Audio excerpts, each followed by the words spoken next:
নমস্কার। আজ আপনাদের সঙ্গে আবার নতুন একটা ইনফরমেশন শেয়ার করব। বাড়িতে বানিয়েছিলাম চম্পারন চিকেন। এর যে স্মোকি আর ধোঁয়াটে স্বাদ, সেটা অন্যান্য রেসিপির থেকে একেবারে আলাদা। বিহারের চম্পারন জেলার গ্রামীণ ঐতিহ্যবাহী খাবার হলো এটা। তবে চম্পারন জেলার নাম প্রথম শুনেছিলাম ইতিহাসের পাতায়, যেখানে গান্ধীজি তার সত্যাগ্রহ আন্দোলন শুরু করেছিলেন নীল চাষীদের ইংরেজদের অত্যাচারের হাত থেকে রক্ষা করার জন্য।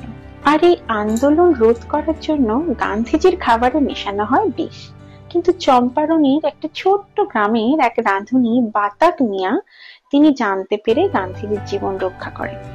কিন্তু এই মানুষটাকে ইংরেজরা গান্ধীজির জীবন রক্ষা করেছেন বলে অত্যাচার করে গ্রাম থেকে বের করে দেন। যাই হোক, এই চম্পারন চিকেনের মূল আকর্ষণ হলো এর মশলা, গোটা রসুন, সর্ষের তেল আর মাটির হাঁড়িতে রান্না। সব মিলিয়ে এক অসাধারণ ধোঁয়াটে স্বাদ। বাড়িতে একবার বানিয়ে দেখুন, কেমন লাগলো জানাবেন, আর সবাই ভালো থাকবেন।